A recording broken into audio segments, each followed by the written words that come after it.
வஸல்லம் அவர்களின் மீதும் அவர்களை முழுமையாக பின்பற்றி வாழ்ந்த உத்தம சத்திய சஹாபாக்கள், தாபீன்கள், தபா தாபீன்கள், சுஹதாக்கள், சாலிஹீன்கள், நாதாக்கள் அனைவர்கள் மீதும் அல்லாஹ்வினுடைய சாந்தியும் சமாதானமும் என்றென்றும் நின்று நிலவட்டுமாக. சிறப்பிற்கும் கண்ணியத்திற்கும் நிறைந்த இந்த ஜும்மாவினுடைய நாளில் வெகு விரைவாக பள்ளிவாசலுக்கு வந்து இந்த ஜும்மாவினுடைய எல்லா அமல்களையும் செய்து நன்மைகளை முழுமையாக பெற்றுக்கொள்ள வேண்டும் என்ற ஆசையுடனும் ஆர்வத்துடனும் வந்து அமர்ந்திருக்கும் பெரியவர்கள், வாலிபர்கள் அனைவர்களுக்கும் இஸ்லாத்தின் காணிக்கையான முதற்கண் சலாத்தினை தெரிவித்துக் கொள்கிறேன்.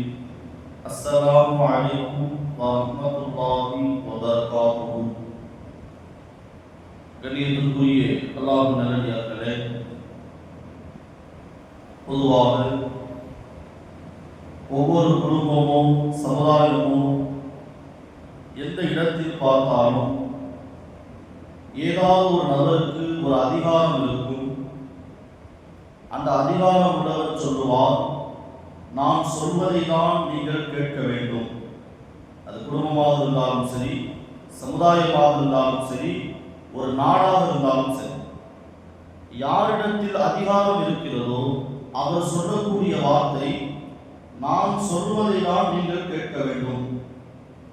நேர் மாற்றமாக செய்தால் நான் தான் உங்களுக்கு தேவை, நீங்கள் எனக்கு தேவையில்லை என்று சொல்லிவிடுவார்.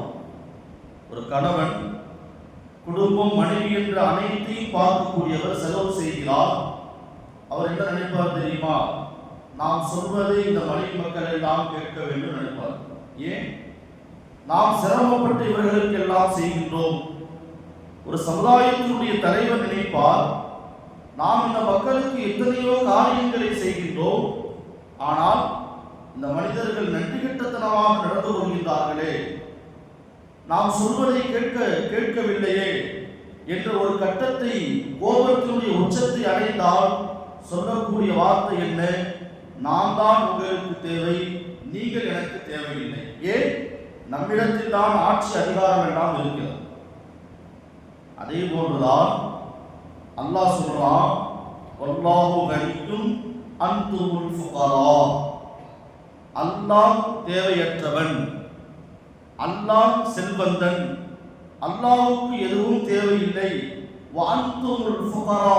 அல்லாஹ் சொல்றான், எனக்கு உங்களால எதுவுமே தேவையில்லை, ஆனால் உங்களுக்கு நான் தேவை. மனிதன் சொல்வதை போன்று அல்லாஹ் சொல்கின்றான்.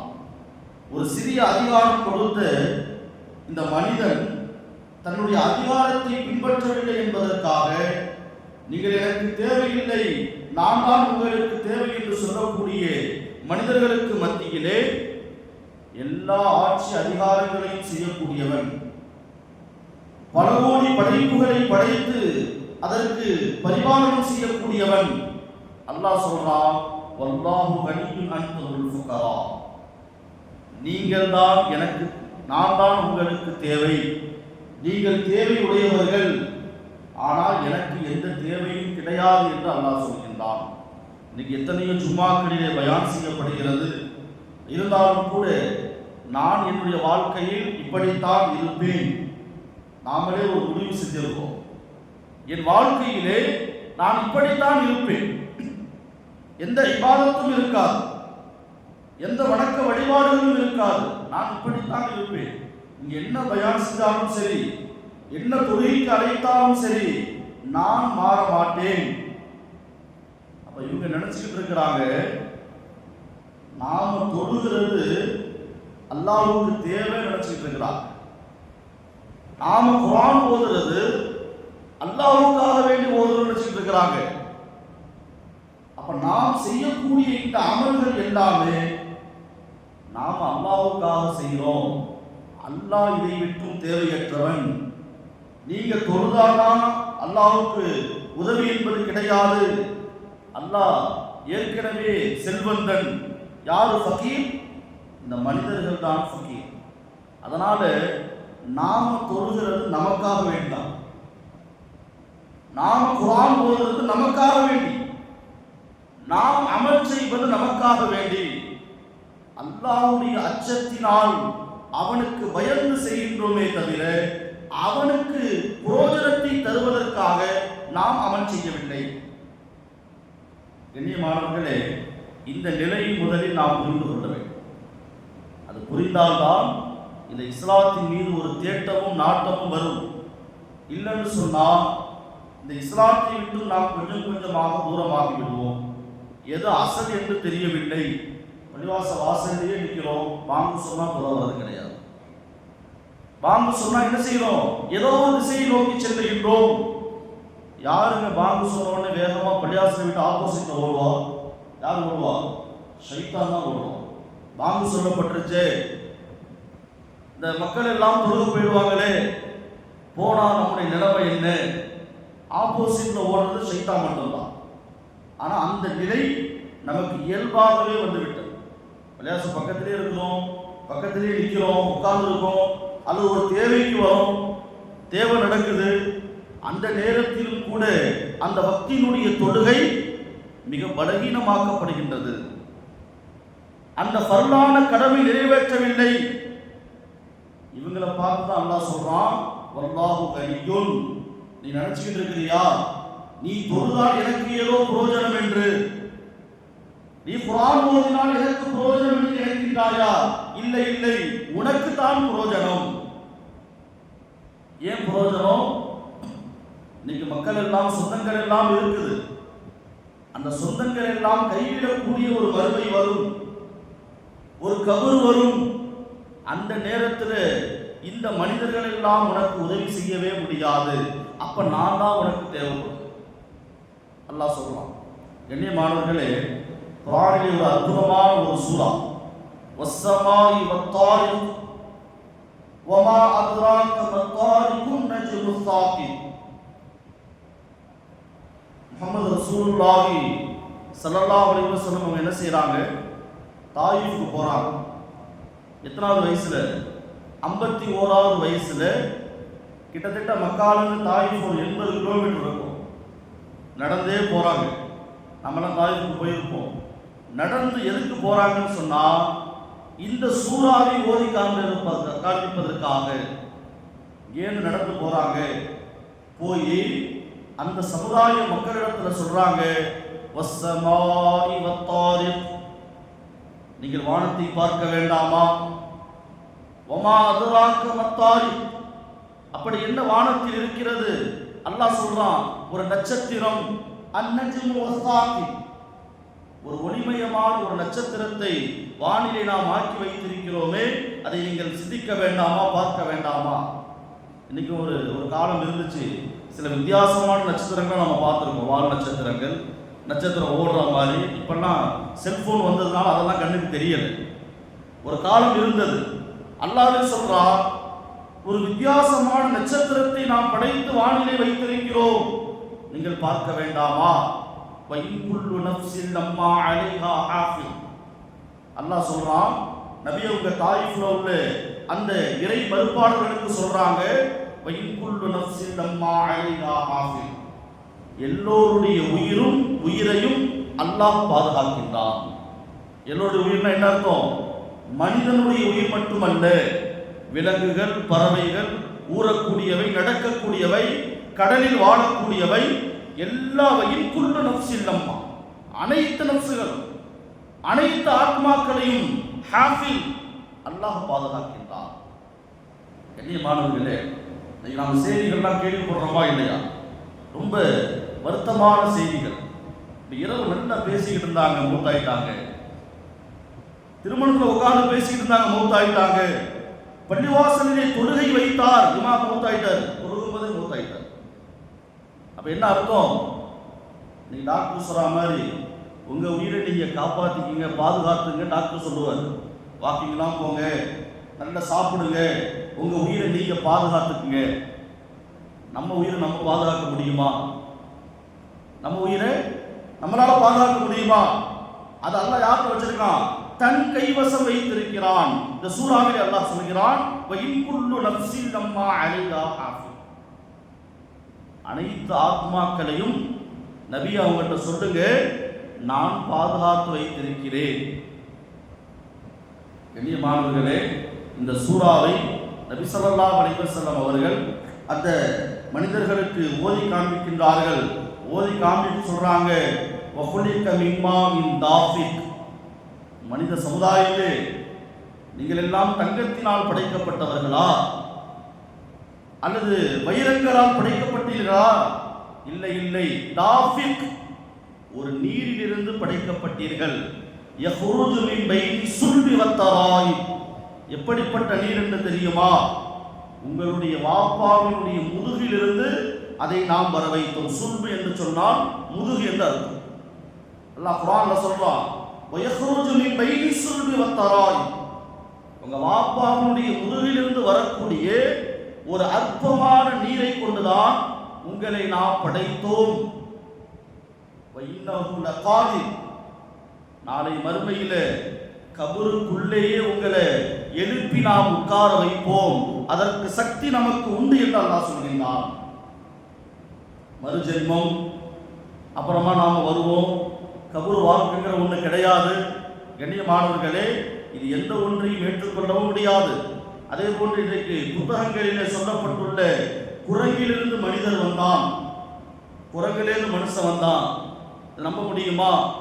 யஹ்ருஜு மின் பைனி சுல்பி வத்தராய், அல்லாஹ் சொல்றான், குரங்கிலிருந்துலாம் வரல, உங்க வாப்பா முதுகு தண்டுன்னு தான் நீங்க பிறந்தீங்கன்னு அல்லாஹ் சொல்றீங்க. அப்ப நம்ம வாப்பா யாரு? ஆதம் அலைஹிஸ்ஸலாம் அவர்களிலிருந்து, அவர்களுடைய முதுகு தண்டிலிருந்து வரக்கூடிய அந்த நீரிலிருந்து தான் இந்த சமுதாயத்தை சந்ததிகளாக நாம் படைத்தோம் அல்லாஹ் சொல்றான். இதை தாயிஃபினுடைய அந்த காஃபிரிடத்து நபி அவர்கள் ஓதி காமிக்கிறான். وَإِنَّهُ لَقَادِرٌ يَوْمَ تُبْلَى السَّرَائِرُ فَمَا لَهُ مِنْ قُوَّةٍ وَلَا نَاصِرٍ. எந்த மனிதனுக்கு, ஒரு மனிதன் மரணித்ததற்கு பின்னால் அவனுக்கு உதவி செய்யக்கூடிய சக்தி இருக்காது. எவ்வளவு பெரிய ஆட்களாக இருந்தாலும் கபரை தோண்டி அவருக்கு உதவி செய்ய முடியுமா? ரொம்ப கஷ்டப்படுறாரு, வேதனை செய்யப்படுது, நாம ஏதாவது செய்ய முடியுமா? கண்ணியமானவர்களே, அது எந்த ஒன்றையும் செய்ய முடியாது. அல்லாஹ் சொல்றான், வஇன்னஹும் யகீதுன கைதம் வஅகீது கைதா, இவர்கள் எல்லாம் சூழ்ச்சி செய்கின்றார்களா? இவர்கள் சூழ்ச்சி செய்கின்றார்களா? வஅகீது கைதா, அல்லாஹ் சூழ்ச்சியாளர்களுக்கெல்லாம் சூழ்ச்சியாளன், மறைமுகமான விஷயங்களை எல்லாம் கேட்கக்கூடியவன். இந்த ஆயத்தில் இன்னொரு வசனமும் வருது, நாளை மறுமையிலே அல்லாஹ் என்ன செய்வான்? உங்களுடைய ரகசியங்களை எல்லாம் வெளியாக்குவான். அந்த ஆயத்தில் அல்லாஹ் சொல்வான். ஒரு மனிதனுக்கு பெரிய கோபத்தை ஏற்படுத்துவது என்னன்னு சொன்னா அவருடைய ரகசியம் வெளிப்படுறது தான். யாரையாவது கூப்பிட்டு சொல்லுங்க, என்னப்பா இப்படி மது அருந்து கோட்டை சுத்தினியே, உடனே கோபம் வந்துடும். ரகசியத்தை வெளிப்படுத்தினால் ஒருவருக்கு கோபம் ஏற்படும். கண்ணியமானவர்களே, இது எல்லாம் உங்களுக்கு நடக்கும். ஃபமஹ்ஹிலில் காஃபிரீன அம்ஹில்ஹும் ருவைதா, கண்டிப்பாக நாளை மறுமையிலே இந்த மனிதர்களுக்கெல்லாம் கேள்வி கேட்கப்படும், தண்டனை கொடுக்கப்படும் என்பதை நபியே நீங்கள் சொல்லுங்கள் என்று அல்லாஹ் சொல்கின்றான். இந்த சூறாவை தாயிஃப் மக்களுக்கு நபி அவங்க ஓதி காமிச்சு இந்த தர்ஜுமா எல்லாம் சொல்றாங்க. சொன்ன உடனே அவங்க என்ன செஞ்சாங்க தெரியுமா? தாயிஃபுக்கு போனவங்களுக்கெல்லாம் தெரியும், அங்கே கல்லுலாம் கிடக்கும். கீழே எப்படி இருக்கும்? கல் செங்கல்லாம் இருக்காது, கருங்கல்களாக கிடக்கும். பாறையிலிருந்து உடைக்கப்பட்டு கருங்கல்கள் அதிகமாக கிடப்பதை தாயிஃபிலே நாம் பார்க்கலாம். அந்த தாயிஃபிலே நபி அவங்க இந்த சூறாவை ஓதி முடிச்ச உடனே அந்த மனிதர்கள் எல்லாம் நபியை கல்லால் அடித்தார்கள். கல்லால் அடித்தார்கள். கையில் என்னெல்லாம் கிடைக்குதோ அதெல்லாம் தூக்கி அடிக்க ஆரம்பிச்சாங்க. உடலிலே ரத்தம் சொட்ட சொட்ட அழுத நிலையிலே கண்மணி முஹம்மது ரசூலுல்லாஹி ஸல்லல்லாஹு அலைஹி வஸல்லம் அவர்கள் அந்த அல்லாஹ் ஆயத்தை முடிச்சானா இல்லையா? ஃபமஹீலில் காஃபிரீன அம்ஹில்ஹும் ருவைதா, நபியே இவர்கள் தெரியாமல் செய்கின்றார்கள், அறியாமல் இருக்கிறார்கள், இவர்கள் அறியவில்லை நாயகமே, அதனால கொஞ்சம் நீங்கள் பொறுமையாக இருங்கள் என்று அல்லாஹ் சொல்லிட்டான். இந்த சூறாவுடைய முடிவிலே அல்லாஹ் சொல்லிட்டான். அதனால் அடிக்கப்பட்ட கற்கள், அடிக்கப்பட்ட வேதனைகள், ரத்தம் ஒரு பக்கம் சிந்த சிந்த சிந்த அந்த ரத்தத்தோடு அதே 80 கிலோமீட்டர் தூரம் நடந்து வந்து சேர்ந்தார்கள். ஏன் அவர்கள் கஷ்டப்பட வேண்டும்? நபி அவங்க ஏன் கஷ்டப்படணும்? நல்ல செல்வ சீமாட்டியான மனைவி அன்னை ஹதீஜா ரலியல்லாஹு தஆலா அவர்கள் நல்ல வசதி படைத்தவர்கள். நபி அவர்களுக்கு பிள்ளைகள் இருந்தது. அவங்க நினைச்சிருந்தா நம்ம வீட்டில் சுகமா இருக்கிற மாதிரி மனைவி மக்களோட செல்வத்தோடு நாம மட்டுமே நல்லா இருக்க வேண்டும் என்பதற்காக நாம் நமக்கே உருவாக்கி வைத்துக் கொண்டு நம்ம வீட்டிலேயே நாம் இருக்கிறோமா இல்லையா, அதே மாதிரி நபி அவர்கள் இருந்திருக்கலாமே. ஏன் 80 கிலோமீட்டர் நடந்து தாயிஃபுக்கு போகணும்? ஏன் அவங்ககிட்ட போய் இந்த ஆயத்தை ஓதணும்? ஓதி முடிச்ச உடனே அவங்க ஏன் கல்லால அடிக்கணும்? கல்லால அடிச்சு ஏன் அந்த அடியை வாங்கி கொண்டும் எந்த வெறுப்பும் இல்லாமல் மக்காவிற்கு வர வேண்டும்? ஒரே ஒரு விஷயம் மட்டும்தான், அல்லாஹ்வுடைய அந்த நன்மை, அல்லாஹ்வுடைய பிரியம், இரக்கம் என் மீதும் இருக்க வேண்டும். நபி அவங்க ஆசைப்பட்டாங்க. இதுதான் ஒவ்வொரு முஃமினுக்கும் தேவை. அல்லாஹ் எனக்கு தேவை. இந்த துன்யாவில் எவ்வளவு கஷ்டம் வந்தாலும் நாம் தாங்கிக்கலாம், எவ்வளவு சிரமம் வந்தாலும் தாங்கிக்கலாம். கண்ணியமானவர்களே, எப்போ மௌத்து தெரியாது, எப்போ உடல்நிலை சரியில்லாமல் போகும் தெரியாது, எப்போ நம்முடைய செல்வங்கள் அழிந்து போகும் தெரியாது, எதுவுமே தெரியாது. அப்பயே இந்த துன்யாவில் நாம் அல்லாஹ்வை மறந்து வாழுகின்றோம். அல்லாஹ்வுடைய நினைவு வருவதே கிடையாது. கண்ணியமானவர்களே, இதையெல்லாம் சஹாபாக்களும் நபி அவர்களும் விளங்கிக் கொண்டார்கள். அதனால பெரிய பெரிய கஷ்டங்கள் வரும்போதெல்லாம் எனக்கு அல்லாஹ்வுடைய உதவி இருந்தால் போதும், இதெல்லாம் எனக்கு தேவையில்லை என்று ஒதுங்கிவிட்டார். எல்லாத்தையும் தாங்கிக்கிட்டாங்க. இன்னைக்கு நாம ஒரு சில சோதனைகள், ஒரு சில கஷ்டங்கள், அல்லாஹ் இன்னைக்கு மறந்து வாழுகின்றோம், மறுத்து வாழுகின்றோம். கண்ணியமானவர்களே, நாம் எல்லாம் வெளிப்படையாக இருக்கக்கூடிய இஸ்லாமியர் என்று சொல்லக்கூடிய மறைமுகமான குஃப்ரிலே வாழ்ந்து கொண்டிருக்கிறோம். எந்த தொழுகை இல்லை, குர்ஆன் இல்லை, நல்ல அமல் இல்லை, சதக்காக்கள் கிடையாது, தான தர்மங்கள் கிடையாது. ஒரு காலம் இருந்துச்சு, மைக்கு கிடையாது, பயான் கிடையாது, பள்ளிவாசல் கட்டடம் கிடையாது. ஆனால் நம்முடைய இஸ்லாமியர்கள் வக்ஃப் செஞ்சாங்க, சதக்கா செஞ்சாங்க. இன்னைக்கு எல்லாம் இருக்கு. நீங்க பள்ளிவாசலுக்கு ஒரு தேவைன்னு போய் கேளுங்க, கண்டிப்பா கொடுக்க மாட்டாங்க. மதரசாவுக்கு ஒரு தேவைன்னு போங்க, கொடுக்க மாட்டாங்க. ஏன்? இந்த சிந்தனைகள் எல்லாம் மாறிவிட்டது. கண்ணியமானவர்களே, இதெல்லாம் எதுவும் செய்யாமல் அல்லாஹ்வுடைய உதவியை நாம பெற முடியாது. சஹாபாக்கள் விளங்கிக் கொண்டார்கள். அந்த விளக்கத்தை நாமும் பெற வேண்டும். அல்லாஹ்வுடைய உதவி கிடைக்க வேண்டும் என்று சொன்னால் இந்த உலகத்திலே அல்லாஹ் நமக்கு தேவை என்ற சிந்தனையும் அவனுடைய உதவியும் நாடி நாம் என்ன செய்யணும்? எல்லா காரியங்களையும் செய்ய வேண்டும். அப்படி எல்லா காரியங்களையும் செய்து ஈமானோடு வாழ்ந்து ஈமானோடு மரணித்து அல்லாஹ்வுடைய உதவியை பெறக்கூடிய நல்மக்களாக அல்லாஹ் நம் அனைவர்களையும் ஆக்கி அருள்வானாக. வாஹிரு தஅவானா அனில் ஹம்துலில்லாஹி ரப்பில் ஆலமீன். அஸ்ஸலாமு அலைக்கும் வரஹ்மத்துல்லாஹி வபரகாத்துஹு.